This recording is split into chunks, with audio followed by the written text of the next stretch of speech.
નમસ્કાર, welcome to રીપી learning hub વિદ્યાર્થી મિત્રો. આજે આપણે શરૂ કરીએ છીએ નવું ચેપ્ટર સવર્ગ સંયોજનો. તો ચલો શરૂ કરીએ. સવર્ગ સંયોજનો કહેવાય કોને? મિત્રો, બે પ્રકારના ક્ષારો હોય છે. આમ તો જનરલી પદાર્થને આપણે ત્રણ પ્રકારમાં વર્ગીકૃત કરી શકીએ: એસિડ, બેઝ અને ક્ષાર. તો ક્ષાર જો પાણીમાં ઓગળે એટલે વિયોજન પામે અને પરિણામે પોતાના જે મૂળભૂત આયનો હોય એ એમને એમ રહે છે. પણ સંકીર્ણ સંયોજન એટલે કે સવર્ગ સંયોજનોની સંકલ્પના મિત્રો એ કંઈક જુદી જ રીતે આવી છે. ડી વિભાગના તત્વોને આપણે જાણીએ છીએ સંક્રાંતિ તત્વ કે ટ્રાન્ઝિશન એલિમેન્ટ. આ સંક્રાંતિ તત્વો પરથી એમની એક સંયોજન બનાવવાની એક વિશિષ્ટ લાક્ષણિકતા પરથી આ એક સંકીર્ણ સંયોજનની સંકલ્પના તરી આવી છે. સંકીર્ણ સંયોજનોની ક્ષમતા પરથી સવર્ગ સંયોજનોની સંકલ્પના મળી આવી. તમે જોજો, જે પણ કુદરતમાં કઈ કેમિસ્ટ્રી રંગીન દેખાય છે, રંગો જે રંગવાળા છે, રંગીન છે, રંગ એટલે જ રંગીન ને, તો એ રંગીન કેમિસ્ટ્રી ક્યાંથી આવ્યું? કલરફુલ કેમિસ્ટ્રી ક્યાંથી આવ્યું? તો આ સંકીર્ણ સંયોજન પરથી આવ્યું, જે આપણી આજુબાજુમાં બધી જગ્યાએ છવાયેલું છે. જેમ કે સજીવ પ્રણાલીની અંદર પણ બહુ મહત્વનું છે. કેવી રીતે? પ્રાણીના રક્તમાં રહેલું હિમોગ્લોબિન એ Fe નું સંકીર્ણ છે. એટલે કે આ Fe પાછું કયું તત્વ કહેવાય? તો કે ડી બ્લોકનું. સેમ વે ક્લોરોફિલ જે છે એ મેગ્નેશિયમનું સંકીર્ણ છે. કોનું છે? મેગ્નેશિયમનું. બીજું, હ્યુમન બીઈંગની એટલે કે માનવ શરીરની અંદર તમે જુઓ છો એમ વિટામિન B12 છે. વિટામિન B12 જે કોબાલ્ટનું સંકીર્ણ સંયોજન છે. કોનું? કોબાલ્ટનું. ઓકે, તો સૌથી પહેલી જ વાત એ થઈ કે વનસ્પતિનું ક્લોરોફિલ કોનું સંકીર્ણ છે? તો કે મેગ્નેશિયમનું. હિમોગ્લોબિન કોનું સંકીર્ણ છે? તો કે લોખંડ એટલે કે આયર્નનું. વિટામિન B12 ની અંદર કયું તત્વ હોય છે? તો કે કોબાલ્ટ હોય છે. હવે જ્યારે ગુજકેટના MCQ બનતા હોય મિત્રો, ત્યારે આની ઇલેક્ટ્રોન રચના પણ આપી દે. હિમોગ્લોબિનમાં રહેલા સંક્રાંતિ તત્વોની ઇલેક્ટ્રોન રચના નીચેનામાંથી કઈ છે? તો આપણે ચોઈસ કરવી પડે. રેડી? એ તો ડી વિભાગમાં આપણે ભણીને જ આવ્યા છે. તો ચલો શરૂ કરીએ. સંક્રાંતિ સંયોજનો એટલે કે સંકીર્ણ સંયોજનો કઈ રીતે મળશે? તો એને માટે સૌથી પહેલા તો આપણે સંયોજનોના પ્રકારનો અભ્યાસ કરવો પડે, જેમાં ખાસ કરીને બે પ્રકાર આવી શકે. એક જે છે આણ્વીય સંયોજન, અથવા એને કહી શકાય યોગશીલ સંયોજનો. યોગશીલ સંયોજન કોને કહેવાય? તો કે બે કે તેથી વધુ સાદા ક્ષારોના સંયોજનોને મિશ્ર કરવામાં આવે અને એમાંથી પાછું એનું સ્ફટિકીકરણ કરવામાં આવે. તો તમને જે સ્ફટિકો મળે એને કહેવામાં આવે યોગશીલ અથવા તો સાદા આણ્વીય સંયોજન કહેવાય. જેમ કે આપણે કહીએ પોટાશ એલમ. મિત્રો, આ જે સૂત્ર દેખાઈ રહ્યું છે એ પોટાશ એલમનું છે.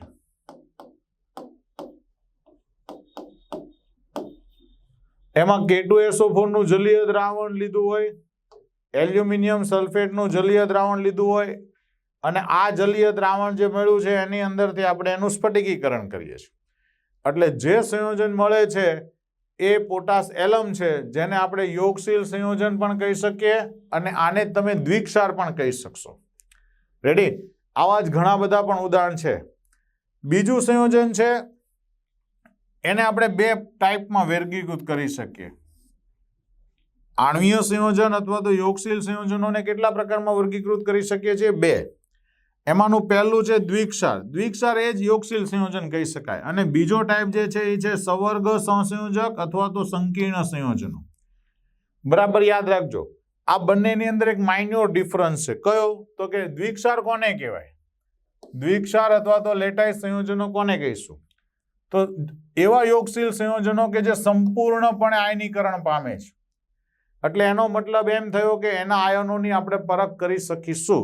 જેમ કે મેં અહીંયા ત્રણ નામ આપ્યા છે મિત્રો.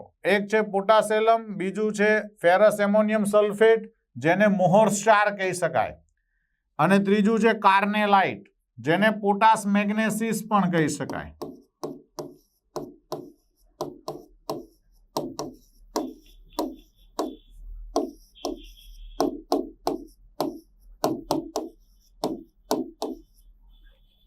રેડી? હવે હું આની ચર્ચા કરીશ મિત્રો. K2SO4 Al2SO4 3 ટાઈમ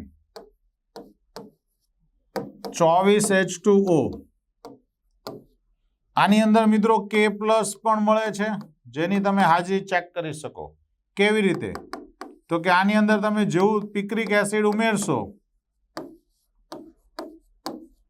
એટલે આપણને પીળા અવક્ષેપ આપશે.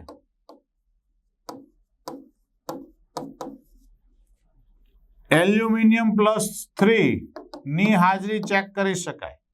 કેવી રીતે? તો કે એની અંદર તમે જેવું NaOH ઉમેરશો એટલે તરત જ સફેદ ચીકણા અવક્ષેપ મળે. સફેદ ચીકણા અવક્ષેપ મળે. અને એવી જ રીતે SO4 ની હાજરી પણ ચેક કરી શકાય. તો કે SO4 -2 ની હાજરી કેવી રીતે નક્કી કરાય? તો એની અંદર તમે બેરિયમ ક્લોરાઇડ ઉમેરીએ તો આ બંનેના સફેદ અવક્ષેપ મળશે. એટલે કે બેરિયમ સલ્ફેટ બની જાય અને એના સફેદ અવક્ષેપ બની જાય.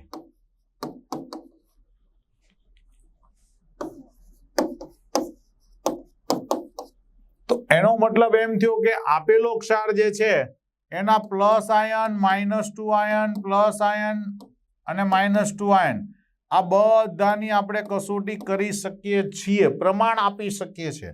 સેમ વે આમાં Fe+2, એમોનિયમ +1, SO4 -2 એની પણ કસોટી કરી શકાય. એવી જ રીતે પોટાશ મેગ્નેસિસમાં પણ પોટેશિયમ, મેગ્નેશિયમ અને ક્લોરીનની હાજરી ચકાસી શકાય. જો અસ્તિત્વ ધરાવે છે તો એનો મતલબ એમ થયો કે આને કહેવામાં આવે દ્વિક્ષાર. સવર્ગ સંયોજનો અથવા તો એને કહેવાય સંકીર્ણ સંયોજન. કોને કહેવાય? તો મિત્રો આવા યોગશીલ સંયોજનો કે જલીય દ્રાવણમાં આંશિક આયનીકરણ પામીને ક્ષાર બનાવે છે. 100% આયનીકરણ કોણ પામે? તો દ્વિક્ષાર. આ જે છે એ આંશિક આયનીકરણ પામે એટલે એનું નામ પડી ગયું સવર્ગ સંયોજનો. કેવી રીતે? જો તો K4FeCN6 જે છે એનું નામ છે પોટેશિયમ ફેરોસાયનાઇડ. એવી જ રીતે પોટેશિયમ ફેરીસાયનાઇડ પણ આવે. K3FeCN6 હોય તો જે આગળનો અહીંયાનો આ ધન આયન છે એ અને આખું ચોરસ એટલે કે ઋણ આયન જુદું પડે. એટલે કે એનો મતલબ એમ કે બે જુદા જુદા આયનોમાં વિભાજિત થયું. પણ આનું આગળ વિભાજન થતું નથી. આગળ વિયોજન થતું નથી. કયા આયનોમાં? તો કે આમાંથી હજુ તમારે જો Fe+2 અને 6Cn-1 જોઈતા હોય તો એ મળશે નહીં. એટલે કે આવા આયનોમાં વિભાજન થતું નથી. એવી જ રીતે આ K3 છે તો મિત્રો તમે એમાં 3K+ વત્તા FeCN6-3 આ આયન મળે. બરાબર. પણ હજુ આમાંથી તમારે Fe+3 આગળ અને 6 નું વિભાજન કરવું હોય, વિયોજન કરવું હોય તો હવે થતું નથી. મતલબ કે આ શક્ય બનશે નહીં.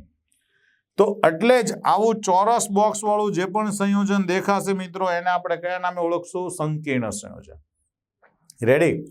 KMnO4 મિત્રો તમે જુઓ KMnO4 એકચ્યુઅલી આ પણ એક સંકીર્ણ આયન છે પણ આપણે ચોરસ બોક્સ દોરતા નથી. K2Cr2O7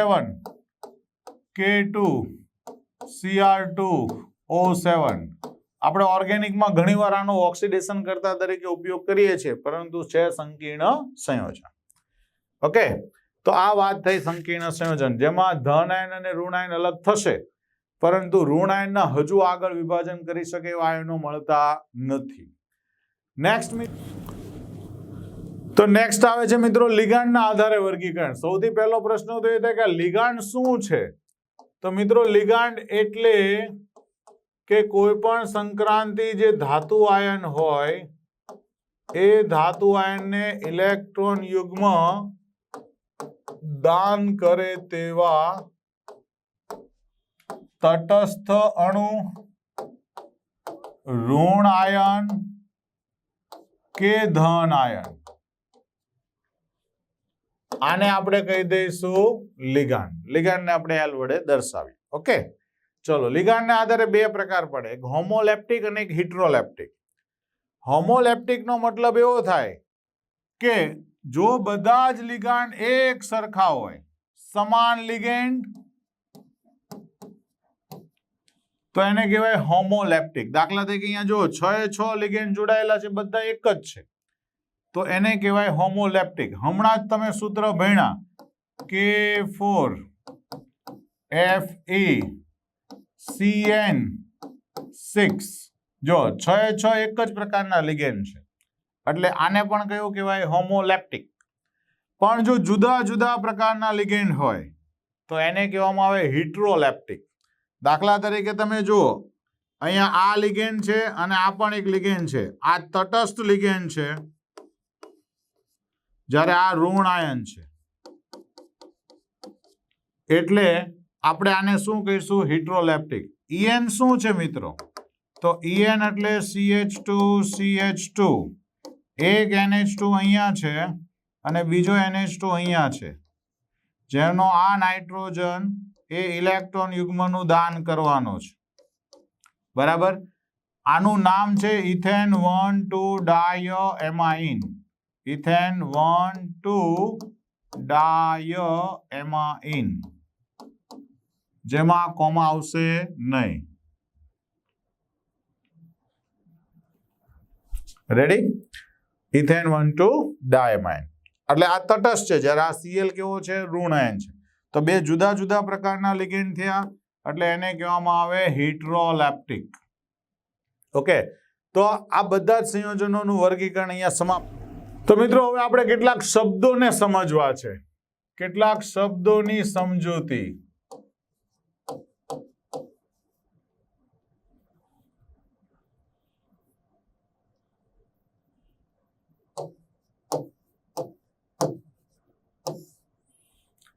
terminology. કયા કયા શબ્દ? તો સૌથી પહેલો છે સંકીર્ણ આયન કોને કહેવામાં આવે? તો મિત્રો સંકીર્ણ આયન તમે જોયું કે K4 FeCN6, હમણાં તમે જે ઉદાહરણમાં ભણ્યા તે, એમાંથી 4K પ્લસ છૂટો પડ્યો, અને જે આ ચોરસ છૂટો પડ્યો FeCN6 -4, તો આ ભાગને શું કહેવામાં આવે? સંકીર્ણ આયન કહેવાય.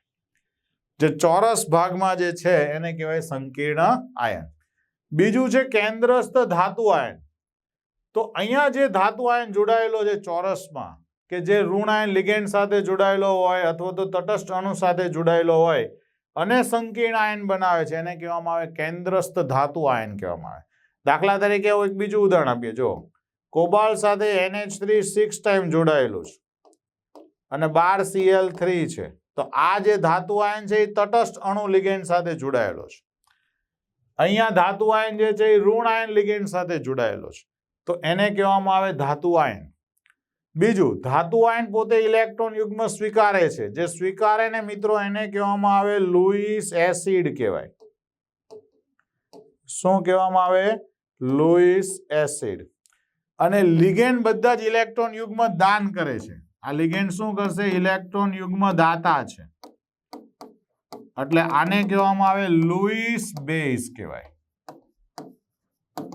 જે ઇલેક્ટ્રોન યુગ્મનું દાન કરે એને કહેવામાં આવે લુઈસ બેઝ.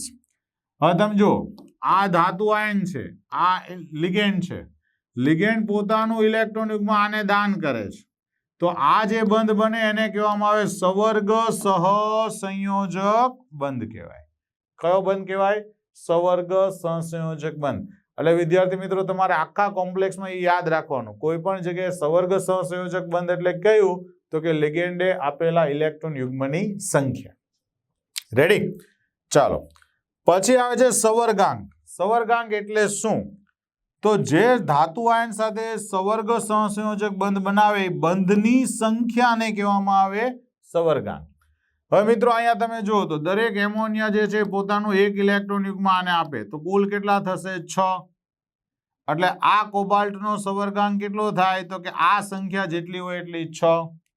એવી જ રીતે અહીંયા દરેક સાયનાઇડ જે છે એ એક ઇલેક્ટ્રોન યુગ્મનું દાન કરવાનો છે, તો એનો મતલબ એમ કે આ કેટલા ઇલેક્ટ્રોન યુગ્મનું દાન કરશે? 6 નું.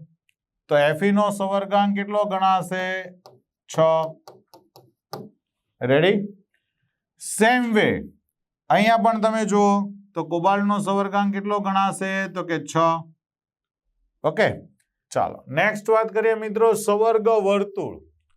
સવર્ગ વર્તુળ એટલે સંકીર્ણ સંયોજન જેમાં બન્યું છે સંકીર્ણ આયનનું ચોરસ કૌંસ, એટલે કે કેન્દ્રસ્થ ધાતુ આયન અને તેની સાથે જોડાયેલા લિગેન્ડ ને તમે સંયુક્ત રીતે શું કહી શકો? સવર્ગ વર્તુળ. એને સ્ફિયર પણ કહેવામાં આવે. દાખલા તરીકે આપણે આ K4FeCN6 નું ઉદાહરણ વિચારીએ તો આટલા ભાગને કહેવામાં આવે સવર્ગ વર્તુળ કહેવાય.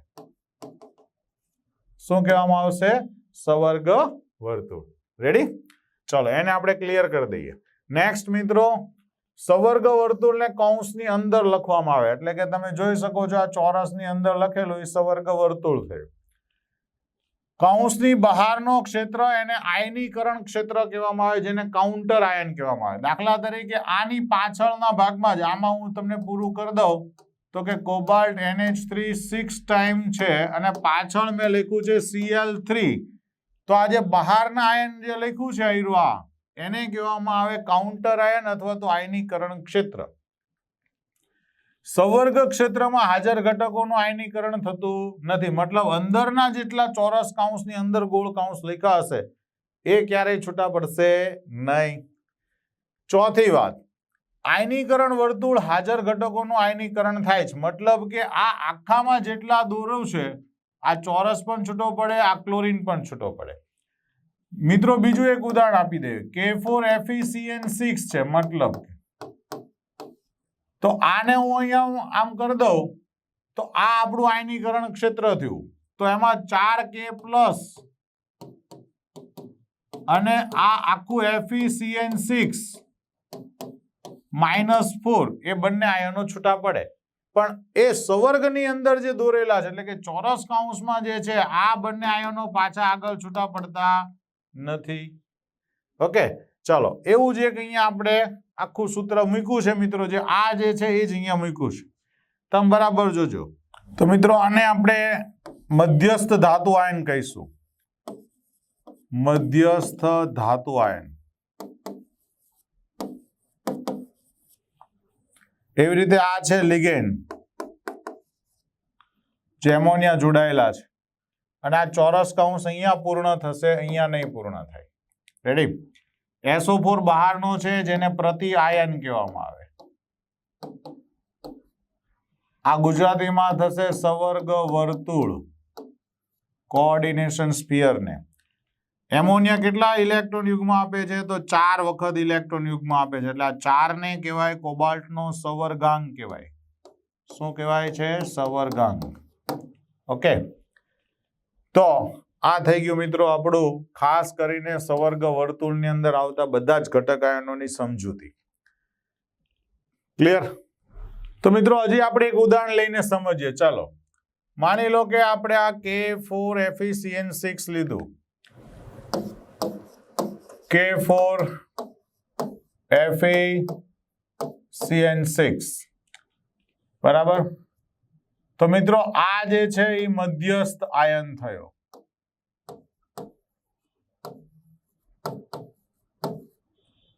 આ સાયનાઇડ જે છે એ લિગેન્ડ થયો. આ 6 જે છે એ સવર્ગાંક થયો. K4 જે છે એ કાઉન્ટર આયન એટલે કે આયન થયો. આ ચોરસ જે છે એને કહેવાય સવર્ગ વર્તુળ કહેવાય. ઓકે, હવે તમને ખ્યાલ આવી ગયો હશે. તો આ આખી જે સવર્ગ વર્તુળની જે વાત હતી તે અહીંયા આપણી પૂર્ણ થાય. મિત્રો હવે છે ઓક્સિડેશન અવસ્થા. દરેકની ઓક્સિડેશન અવસ્થા ગણવા માટે આપણે બધા આયનોનો વીજભાર ચેક કરવો પડશે. જેમ કે તમારે સામાન્ય જીવનમાં આવતા સંયોજન પરથી અંદાજ લગાવવાનો. દાખલા તરીકે હું અહીંયા Fe ની ઓક્સિડેશન સ્થિતિ ગણું છું તો એને ધારી લઉં X. 6 વખત સાયનાઇડ ની આવે -1. કેમ? તો કે HCN વિચારું તો આ H+ ને આ -1 છે અને ઉપરનું જે પણ કઈ છે એને સામે લખી દઉં છું. તો મિત્રો 6 × 6 બરાબર -4 તો x બરાબર 6 - 4 તો x બરાબર 2 એટલે આ Fe ની ઓક્સિડેશન સ્થિતિ આવી 2 જે તમે અહીંયા જોઈ શકો છો. હવે આ કોબાલ્ટની કેવી રીતે +3 આવે તે સમજીએ. કોબાલ્ટને ધારી લીધું x, એમોનિયા તટસ્થ છે એટલે 0 અને એની ઓક્સિડેશન સ્થિતિનો કુલ વીજભાર અહીંયા જે છે એને આપણે સામે લખી દઈએ. તો મિત્રો આ મળી ગયું 3 એટલે આની ઓક્સિડેશન સ્થિતિ આવી 3.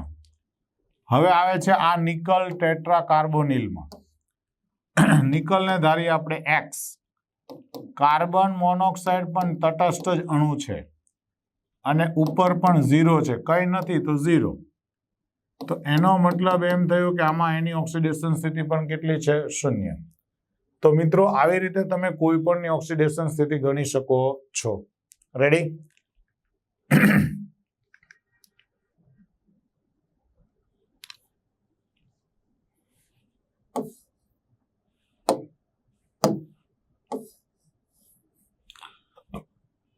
ચલો નેક્સ્ટ લઈએ મિત્રો, સંકીર્ણ આયન પરનો ચાર્જ. સંકીર્ણ આયન એટલે શું? તો કે આખું ચોરસ બોક્સ. ચોરસ બોક્સ ઉપર આ -4 કેવી રીતે આવ્યો, +3 કેવી રીતે આવ્યું એ જો સમજવું હોય તો આયન અને એમાં રહેલા બધા જ લિગેન્ડના ચાર્જનો કુલ બેઝિક સરવાળો કરવો પડે. દાખલા તરીકે મિત્રો આપણે અહીંયા એક ઉદાહરણ લઈએ. માની લો કે Fe ની ઓક્સિડેશન સ્થિતિ +2 છે, સાયનાઇડ અહીંયા 4 આપ્યા છે અને એક SO4 આપ્યો છે. અને હવે તમને એમ કે આની ઉપર ±n છે તો n કેટલો હશે? બરાબર, તો આપણે વિચારવું છે. તો મિત્રો આ Fe ની ઓક્સિડેશન સ્થિતિ 2 જે છે એને આપણે પહેલા લખી દઈએ 2.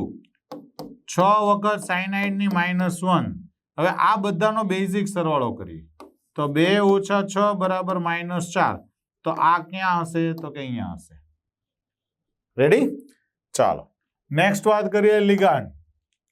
લિગાન્ડ શું છે? મેં તમને હમણાં જ કીધું કે જે ઋણ આયન તટસ્થ અણુ કેન્દ્રસ્થ ધાતુ આયન સાથે ઇલેક્ટ્રોન યુગ્મ આપીને સંકીર્ણ સંયોજન બનાવે એને કહેવામાં આવે લિગાન્ડ. આ ઇલેક્ટ્રોન યુગ્મ દાન કરે એટલે એને શું કહેવામાં આવે? Louis base. ધાતુ આયન જે છે ઇલેક્ટ્રોન યુગ્મ સ્વીકારે છે એટલે કે એને કહેવાય લુઈસ એસિડ. બીજું, સ્ફટિક ક્ષેત્ર ખાસ કરીને કાર્બન મોનોક્સાઇડ હોય કે સાયનાઇડ હોય તો એવા તરફથી જ્યારે ઇલેક્ટ્રોન યુગ્મ સ્વીકારે તો આવા લિગેન્ડ જે છે એને પાઈ એસિડ પણ કહેવામાં આવે. મતલબ કે લિગેન્ડ જે છે ઇલેક્ટ્રોન યુગ્મ દાતા છે એટલે એને લુઈસ એસિડ પણ કહેવાય. લુઈસ એસિડની જેમ જ શબ્દ શું છે મિત્રો? પાઈ એસિડ. કેમ પાઈ એસિડ છે? કેમ કે એમની પાસે પાઈ બોન્ડ પણ છે એટલા માટે. ચાલો, લિગાન્ડનું નામકરણ. સૌથી મહત્વની વાત એ છે કે જે પણ કોઈ ઋણ આયન નેગેટિવ લિગેન્ડ છે એના નામને અંતે O પ્રત્યય લગાડવાનો. કયો? O. દાખલા તરીકે Cl- છે તો ક્લોરો. તમે આમ તો જનરલી ક્લોરાઇડ બોલો છો તો તમે આને ક્લોરાઇડો પણ બોલી શકો, પણ કોમ્પ્લેક્સ ની અંદર મિત્રો આપણે ક્લોરો જ બોલશું. રેડી? ધન આયન હોય તો એની પાછળ ઈયમ શબ્દ લાગે. દાખલા તરીકે NO+ છે તો નાઇટ્રોનિયમ, નાઇટ્રોસોનિયમ, હાઇડ્રેઝિનિયમ એવા બધા નામ બોલાશે. NO છે, NO2+ છે, NH2 હોય ને તો મિત્રો આને હાઇડ્રેઝિન કહેવાય, પણ NH3+ થાય તો હાઇડ્રેઝોનિયમ એવું બોલી શકાય. તો ઋણ આયન હોય તો પાછળ બોલવાનું O અને ધન આયન હોય તો પાછળ બોલવાનું ઈયમ. આ છે લિગેન્ડનું નામકરણ કરવાની રીત. બરાબર જોજો. લિગેન્ડ શું છે? તો કે જેણે ઇલેક્ટ્રોન યુગ્મ દાન કર્યું છે તેવો તટસ્થ ઋણ આયન કે ધન પરમાણુ કોઈ બી હોઈ શકે. તટસ્થ પણ હોઈ શકે, ઋણ આયન પણ હોઈ શકે, ધન આયન પણ હોઈ શકે. આ જે લિગેન્ડ જે છે એ ઋણ આયન કે તટસ્થ છે. ઋણ આયન હોય તો O, ધન આયન હોય તો ઈયમ અને તટસ્થ હોય તો જેમ નામ લેવાતું એવું ફેમસ નામ લેવાનું. જેમ કે આપણે કેટલાક મિત્રો લિગેન્ડના વર્ગીકરણમાં એક દંતીય લિગેન્ડ જોઈએ. એક દંતીય કેમ? તો કે આવા જે લિગેન્ડ હશે એનો કોઈ એક જ પરમાણુ એક જ ઇલેક્ટ્રોન યુગ્મનું દાન કરશે. ફરીથી એકવાર, એક જ પરમાણુ એક જ ઇલેક્ટ્રોન યુગ્મનું દાન કરશે. એક જ ઇલેક્ટ્રોન યુગ્મનું દાન કરે. જે દાન કરે ને એને સંવર્ગ સ્થળ નિર્દેશ કહેવાય. દાખલા તરીકે આ એમોનિયા એક દંતીય છે તો એનો નાઇટ્રોજન ઇલેક્ટ્રોન યુગ્મનું દાન કરે તો સંવર્ગ સ્થળ નિર્દેશ કોણ? નાઇટ્રોજન. ચલો હજુ એકવાર, આ પાણીનો અણુ છે તો એમાં ઓક્સિજન પાસે 2 ઇલેક્ટ્રોન યુગ્મ છે, લોન પેર, પણ એ દાન કરે એકનું જ, એટલે આ સંવર્ગ સ્થળ નિર્દેશ કોણ બન્યું? તો કે ઓક્સિજન. તો જેની પાસે એક જ ઇલેક્ટ્રોન યુગ્મનું દાન કરે એવો એક જ પરમાણુ હોય તો એને કહેવાય એક દંતીય લિગેન્ડ. કયા કયા છે? જો બહુ બધા છે. તો વિદ્યાર્થી મિત્રો, આ કેટલાક તટસ્થ લિગેન્ડ છે જેને આપણે ખાસ કરીને એમાઇન કહીશું. પાણી હોય તો એક્વા છે, NO હોય તો નાઇટ્રોસિલ છે, PH3 હોય તો ફોસ્ફીન છે. આ PH3 નો મતલબ એવો છે કે આ ટ્રાયફિનાઇલ છે. PH એટલે શું? ટ્રાયફિનાઇલ. અને આગળનો P જે છે એને કહેવાય ફોસ્ફરસ, એટલે એના પરથી નામ બન્યું ફોસ્ફીન. ડાય ઓક્સિજન પણ છે, ડાય નાઇટ્રોજન પણ છે. મિત્રો, આ બધા જ ઇલેક્ટ્રોન યુગ્મ એક એક દાન આપે છે અને તટસ્થ છે પાછા. મિથેનોલ છે જેમાંથી O અહીંયાનું ઇલેક્ટ્રોન યુગ્મ આપશે. મિથાઇલ એમાઇન છે જેનો આ નાઇટ્રોજન ઇલેક્ટ્રોન યુગ્મ આપશે. યુરિયા છે જેના બંને નાઇટ્રોજન આપી શકે પણ આપશે કોઈ એક જ. એવી જ રીતે હાઇડ્રેઝિન જે છે એનો પણ આ ઇલેક્ટ્રોન યુગ્મ આપશે. બરાબર.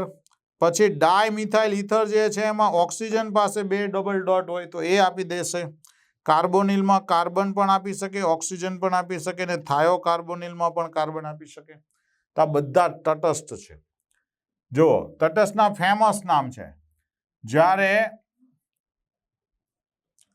આ કેટલાક ધન આયન છે. જો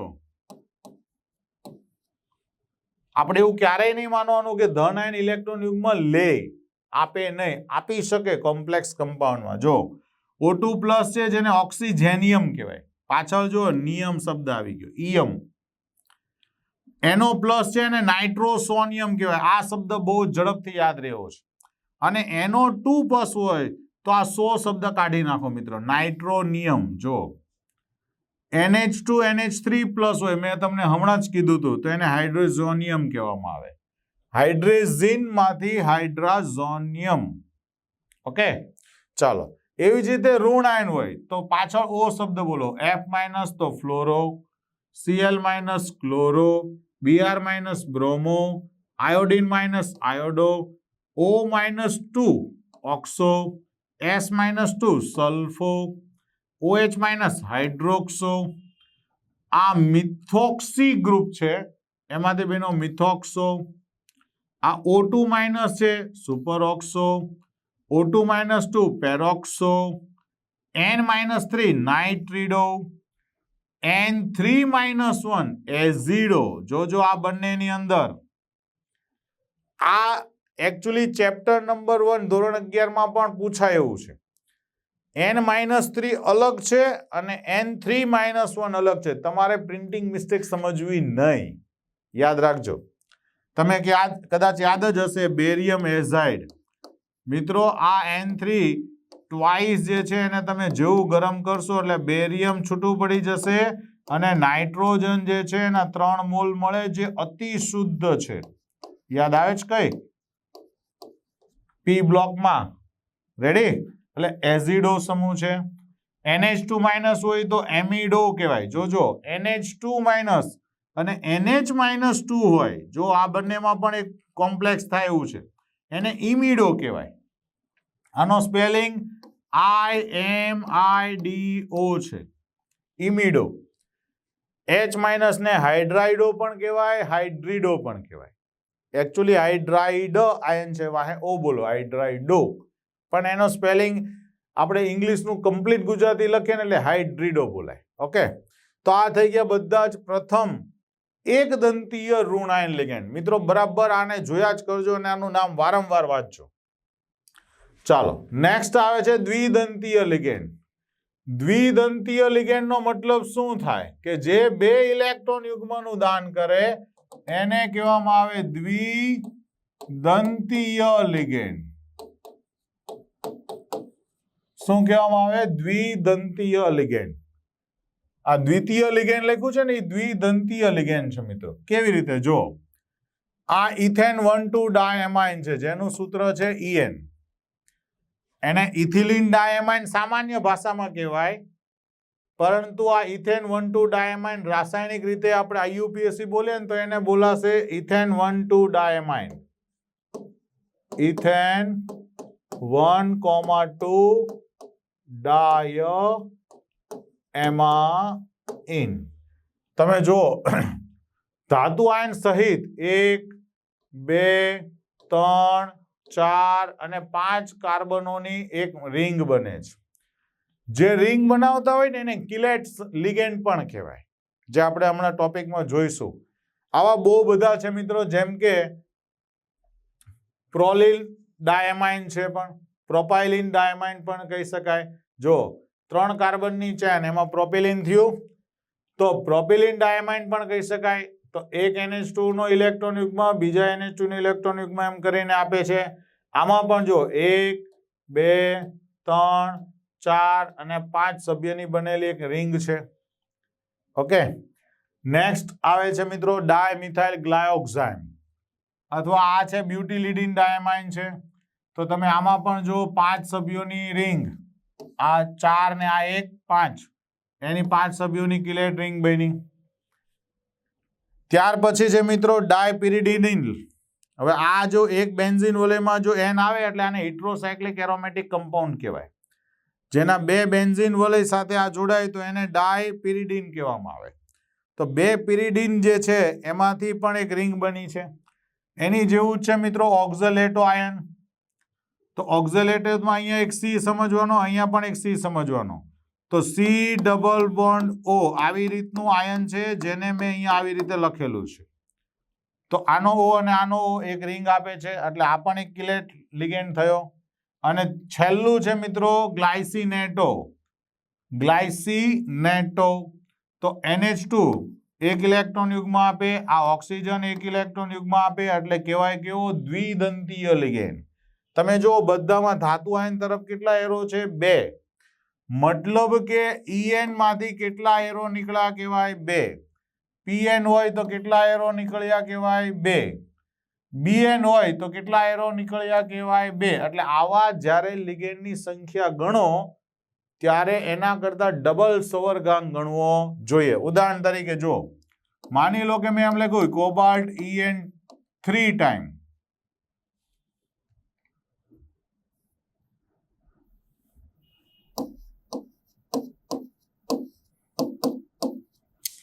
હવે તમને હું એમ કહું કે આ કોબાલ્ટનો સવર્ગાંક કેટલો? તો મિત્રો આનો સવર્ગાંક એટલે આપણે એવું નહીં માની લો કે અહીંયા જે સંખ્યા હોય એ સવર્ગાંક કહેવાય. નહીં, આમાંથી કેટલા એરો નીકળવાના? 2.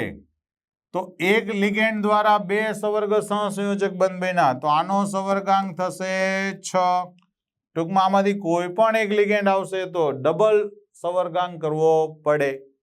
જેમ કે નેક્સ્ટ વિચારીએ મિત્રો એસિટાઇલ એસિટોનેટો, જેને એસી વડે દર્શાવાય છે. બરાબર જોજો, એમાં પણ આ O અને આ O ઇલેક્ટ્રોન યુગ્મના દાતા છે.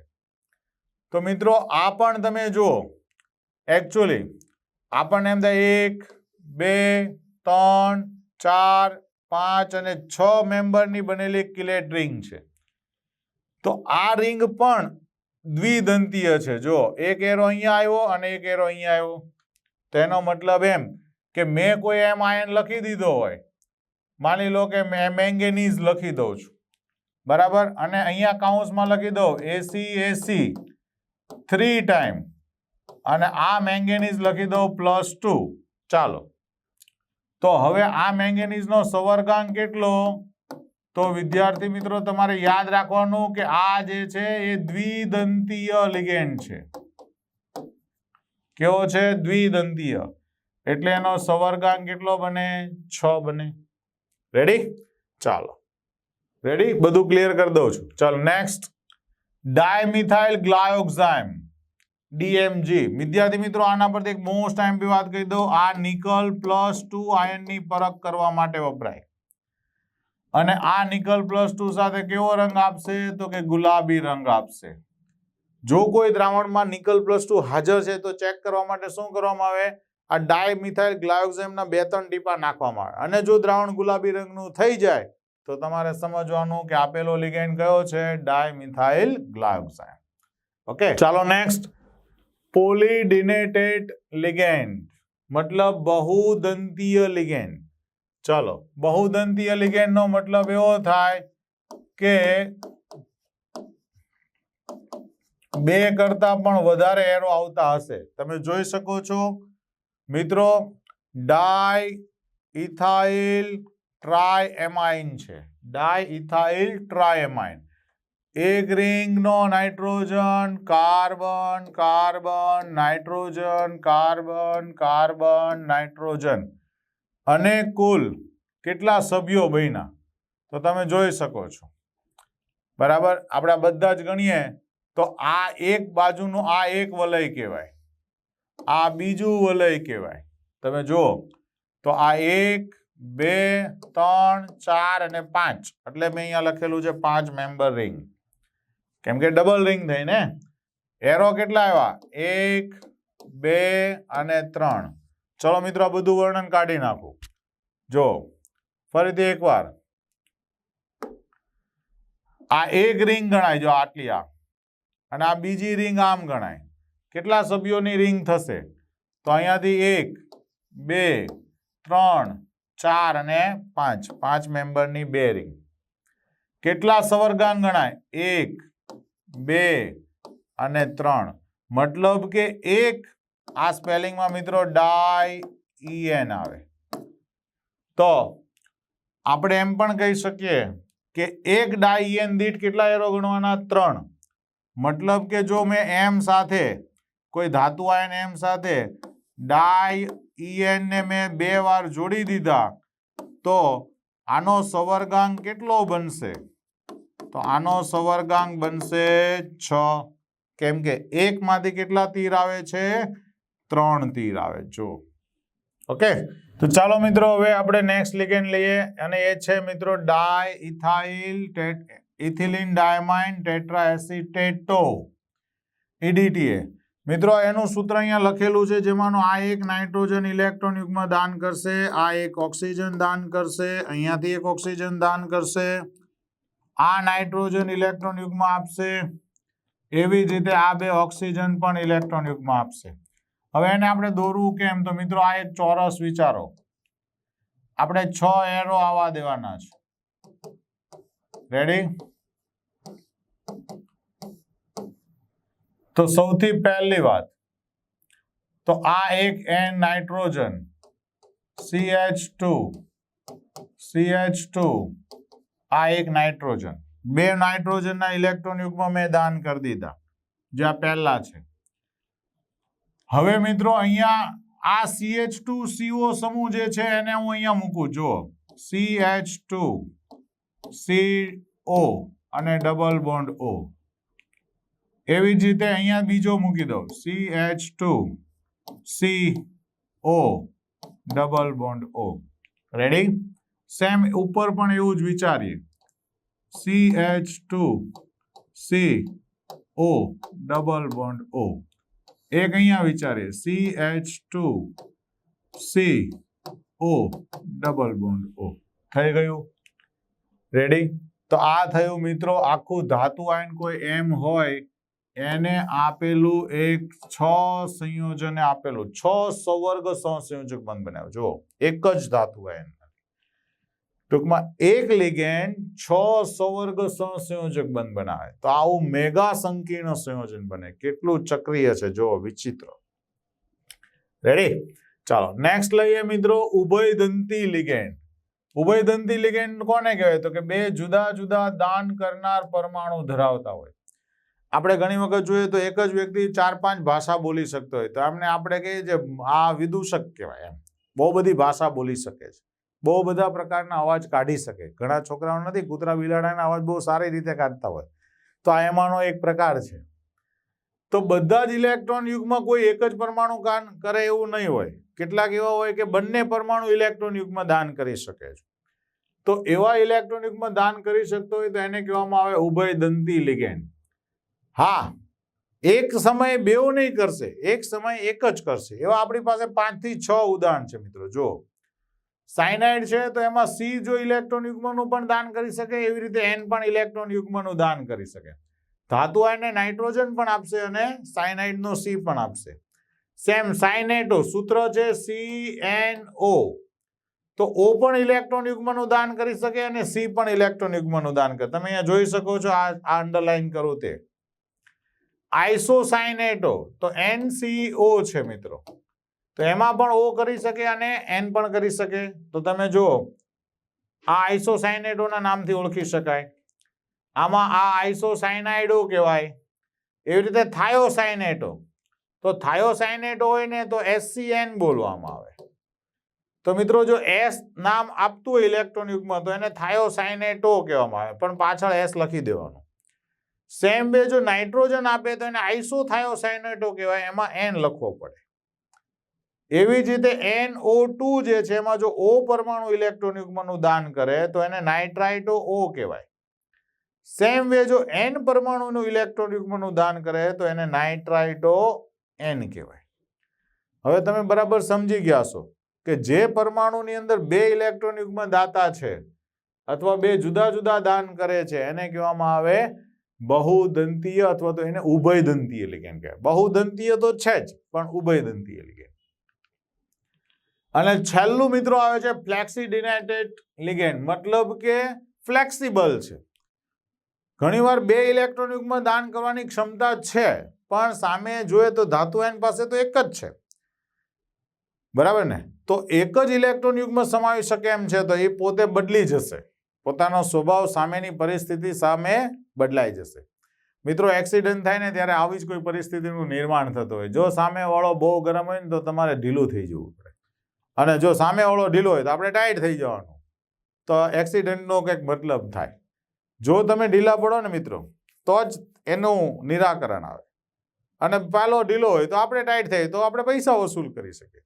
મારો કહેવાનો મતલબ એમ જ છે મિત્રો, આપણે પ્રકારની વર્તણૂક ધરાવતા હોવા જોઈએ, પણ બે વર્તણૂક એક સાથે ક્યારેય રજૂ થતી નથી. ચાલો, લિગાન્ડ કે તેમની સાથે સવર્ગ સંયોજન સવર્ગ સહસંયોજક બંધ બનાવવાની ક્ષમતાને બદલી શકે તો એને ફ્લેક્સીડિનેટેડ લિગેન્ડ કહેવામાં આવે. દાખલા તરીકે જો SO4 છે, H2O3, આને થાયોસલ્ફેટો કહેવાય, આને કાર્બોનેટો કહેવાય, આ નાઇટ્રેટો, એસિટેટો, આ બધા એકદંતીય લિગેન્ડ છે જનરલી. પણ કેટલાક સંયોજન હોય ને ત્યારે દ્વિદંતીય લિગેન્ડ તરીકે પણ વર્તે. જેમાંનું એક SO4 નું આપણે ઉદાહરણ આપીએ. જો અહીંયા 5 લિગેન્ડ, આ નાઇટ્રોજને 5 તો ઓલરેડી આપી દીધા છે, કેમ કે અહીંયા 5 છે. જો તો આ SO4 જે છે એ એક જ ઇલેક્ટ્રોન યુગ્મનું દાન કરશે. એની પાસે છે 2, પણ તો પણ આપશે કેવું? એક જ, એટલે એક દંતીય લિગેન્ડ તરીકે વર્તે. હવે આ એક EN જે છે એ 2 ઇલેક્ટ્રોન યુગ્મનું દાન કરે. હવે તમને ખ્યાલ આવી ગયો હશે. તો ટોટલ 2 છે એટલે 4 ગયા. તો આ કેસમાં આ પોતે પણ 2 ઇલેક્ટ્રોન યુગ્મનું દાન કરે, મતલબ કે SO4-2 કેવો બની ગયો? દ્વિદંતીય. જો એક જ લિગેન્ડ ક્યારેક 1 ઇલેક્ટ્રોન યુગ્મનું દાન કરે, ક્યારેક 2 ઇલેક્ટ્રોન યુગ્મનું દાન કરે. Next, chelating ligand. તો વિદ્યાર્થી મિત્રો, કિલેટિંગ કોને કહેવામાં આવે? જો બહુદંતીય લિગેન્ડ ધાતુ આયન સાથે જોડાઈને ચક્રીય સંકીર્ણની રચના કરે તો એને કહેવામાં આવે કિલેટિંગ લિગેન્ડ કહેવામાં આવે. શું કહેવામાં આવે? કિલેટિંગ લિગેન્ડ. હવે જો તમારે ચક્રની સંખ્યા ગણવી હોય તો જે દંતનીયતા હોય એમાંથી એક બાદ કરી દેવાનું. મતલબ કે માની લો કે કોઈ સંકીર્ણ સંયોજનમાં કોઈ લિગેન્ડ એવું છે કે જે 2 દંત ધરાવતું હોય, તો કિલેટ સંકીર્ણ સંયોજન કેટલી રિંગ બનાવશે? 1. 5 અથવા 6 સભ્યોની રિંગ હોય તો એ હંમેશા વધુ સ્થિરતા વાળી હોય છે. દાખલા તરીકે આપણે આ જો ટ્રાયએન છે, બરાબર, તો એની અંદર આપણે જોયું હતું કે એની અંદર કેટલા ઇલેક્ટ્રોન યુગ્મ દાતા પરમાણુઓ છે. એવી રીતે આ EDTA જે છે એની અંદર કેટલા ઇલેક્ટ્રોન યુગ્મ દાતા પરમાણુ છે. તો એ દંતનીયતા કેટલી છે?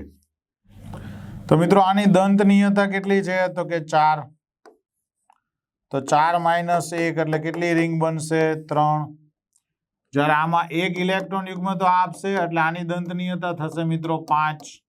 તો 5 - 1 એટલે રિંગ કેટલી બનશે? 4.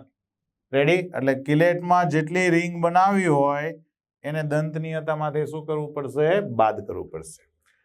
ચાલો હવે આવે છે મિત્રો કેન્દ્રીય ધાતુ પરમાણુ અને લિગેન્ડ વચ્ચે બનતા બંધના સ્વભાવને આધારે લિગેન્ડનું વર્ગીકરણ. તો બે પ્રકારના બંધ બનાવે, સિગ્મા બંધ અને પાઈ બંધ.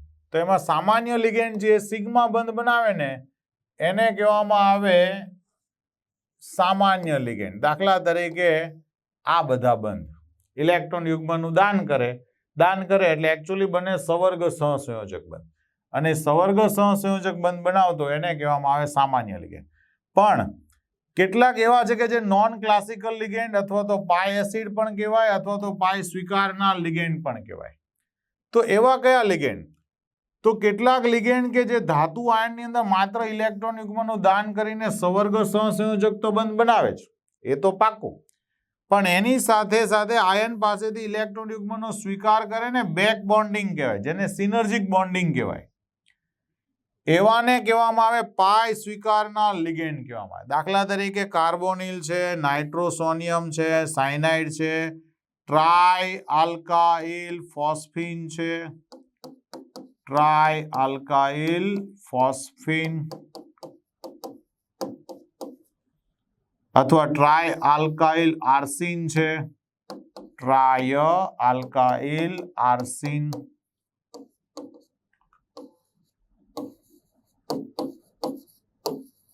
ફોસ્ફીનની જેમ જ શું બોલી શકાય? આર્સિન. આમાં થાય છે શું મિત્રો? દાખલા તરીકે કાર્બન મોનોક્સાઇડનો અણુ જુઓ તો કાર્બન અને ઓક્સિજન વચ્ચે જે બંધ બને છે એમાં અબંધકારક ઇલેક્ટ્રોન યુગ્મ હોય. એ કાર્બન પરમાણુ આ ઇલેક્ટ્રોન યુગ્મને સંક્રાંતિ ધાતુ પરમાણુ એમને દાન કરી દે.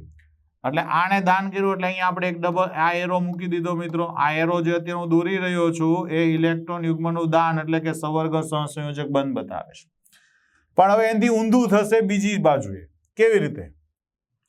તો કાર્બોનિલ પરમાણુ શૂન્ય ઓક્સિડેશન અવસ્થા ધરાવતો હોય, બરાબર? એટલે એમ અને સીઓ વચ્ચે જે આ સિગ્મા બંધ બન્યો એને કારણે ધાતુ પરમાણુ પણ જે છે એ ઋણ વીજભાર પ્રાપ્ત કરે, કેમ કે ઇલેક્ટ્રોન યુગ્મ આને દાન કર્યું. તો જેની પાસે ઇલેક્ટ્રોન વધે એ પોતે કેવો થશે? નેગેટિવ થશે. હવે આ વીજભારને બેલેન્સ કરવા માટે શું થશે? તો કે ધાતુ પરમાણુ પર આવેલો આ ઋણ વીજભારને સંતુલિત કરવા માટે કેટલોક વીજભાર જે છે એ કાર્બન મોનોક્સાઇડ અણુમાં સ્થાનાંતર થાય, જેને જ સિનર્જિક ઇફેક્ટ કહેવાય. એટલે એકચ્યુઅલી આણે ઇલેક્ટ્રોન યુગ્મ આમ આપ્યું છે પરંતુ બોન્ડ આમ જાય છે, એટલે પાઈ બંધ વડે એને આપણે શું કરીએ છીએ? દર્શાવીએ છીએ. આવા પરમાણુની ભરેલી કક્ષક અને કાર્બન મોનોક્સાઇડ જે છે એ બંને એની અંદર એ બંધમાં ભાગ લે છે. તો આવા ઘણી બધી જગ્યાએ જોવા મળે આ અસર. જેમ કે ખાલી પી પાઈ બંધ કક્ષક હોય એટલે કે પાઈ પી કક્ષકમાં તમે વિચારો પીએક્સ પીવાય ને પીઝેડ, તો વાય હોઈ શકે, પી આઈ એટલે કે ઝેડ કક્ષક પણ હોઈ શકે. હવે આ આણ્વીય કક્ષક દર્શાવેલી છે તો એનો મતલબ એમ કે સિગ્મા અને પાઈ પ્રકારની કોઈ પણ આણ્વીય કક્ષક હોઈ શકે. એટલે કે પાઈ વાય અને pi Z, 2p Y 2p Z, pi પ્રકારની જે કક્ષક જે છે તે. તો આ બંધ જે છે એમ ધાતુ આયન અને કાર્બોનિલ વચ્ચેનો આ સિનર્જિક બંધ કહેવાય. કયો બંધ કહેવામાં આવે? સિનર્જિક. મતલબ એવો થયો વિદ્યાર્થી મિત્રો કે આ બોન્ડ જે છે એ પાછો રિટર્ન આવે છે એમ કહી શકાય.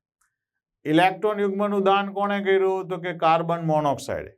પણ હવે એમનું વીજભાર જે છે કાર્બન મોનોક્સાઇડ ઉપર રિવર્સ થાય છે. તો ત્યારે જે ખાલી કક્ષકો જે છે પાઈ પ્રકારની એ બધી જ બંધમાં ભાગ લે છે, એટલે જ આને સિનર્જિક બોન્ડ કહેવામાં આવે. શું કહેવામાં આવે? સિનર્જિક બોન્ડ. દાખલા તરીકે આકૃતિથી દર્શાવે તો મિત્રો જો ધાતુ આયન છે, ધાતુ આયનની ખાલી કક્ષકો આપણે અહીંયા મૂકી દીધી સિમ્પલ. કાર્બન મોનોક્સાઇડ જે છે એનું બોન્ડિંગ સ્ટ્રક્ચર આ પ્રકારનું છે એ પણ મૂકી દીધું. આની આ ખાલી કક્ષક આપણે અહીંયા પ્લસ વડે દર્શાવેલી છે. આનો આ પ્લસ અને આ પ્લસ બંને ભેગો થાય ને એક મોટી કક્ષક અહીંયા બનાવે. જો આનો પ્લસ અને આનો પ્લસ ભેગો થઈ ગયો. રેડી? તો આ જે બોન્ડ બન્યો છે એ બોન્ડની વાત કરીએ છીએ. તો એની અંદર ખાસ તમે જુઓ તો આ ધાતુ પરમાણુ જે છે ધાતુ આયન એનો આ બંને કક્ષકો જે ખાલી કક્ષક હતી તે અને આ ભરેલી કક્ષક છે તે બંને જોડાઈ જાય અને આ પ્રકારનું સ્ટ્રક્ચર બનાવે છે, જે આ પાઈ સિનર્જિક ઇફેક્ટ કહેવાય, એટલે કે બેક બોન્ડિંગ કહેવામાં આવે.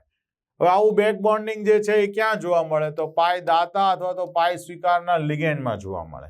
એવા કયા કયા લિગેન્ડ છે? તો કે એ લિગેન્ડ કે જે કેન્દ્રીય ધાતુ આયનમાં રહેલા પાઈ ઇલેક્ટ્રોન યુગ્મનું દાન કરે છે અને કેન્દ્રીય ધાતુ આયન પાસેથી ઇલેક્ટ્રોન યુગ્મ લઈ લે છે, એટલે કે એને સિનર્જિક બંધ વડે સ્વીકાર કરે છે.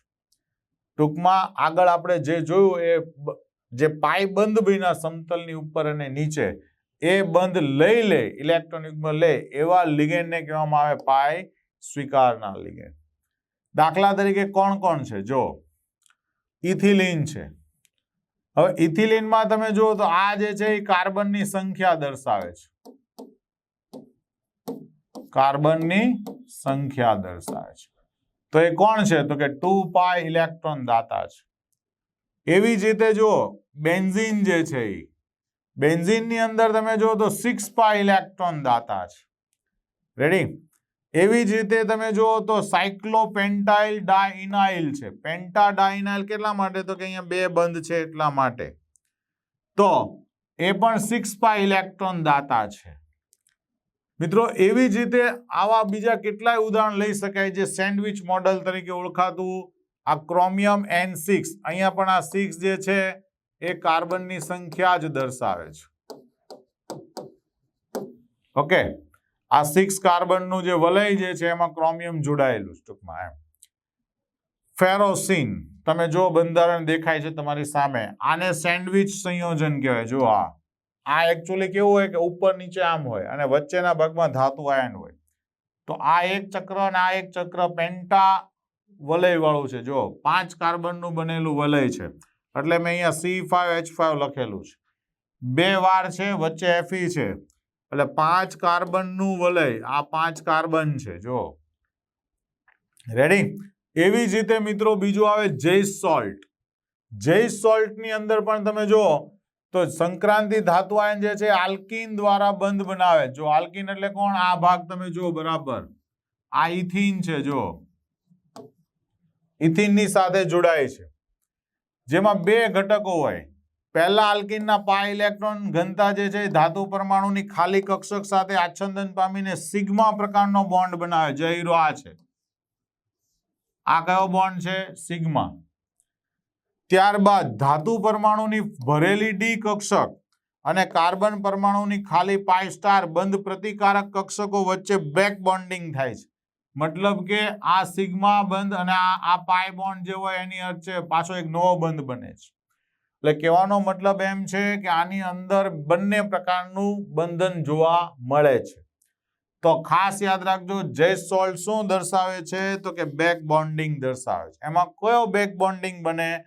તો કે ધાતુ આયનની ભરેલી ડી કક્ષક અને કાર્બન પરમાણુની ખાલી પાઈ સ્ટાર કક્ષક વચ્ચે એક બંધ બને છે, જે સિનર્જિક અસર, સિનર્જિક બંધન દર્શાવે છે.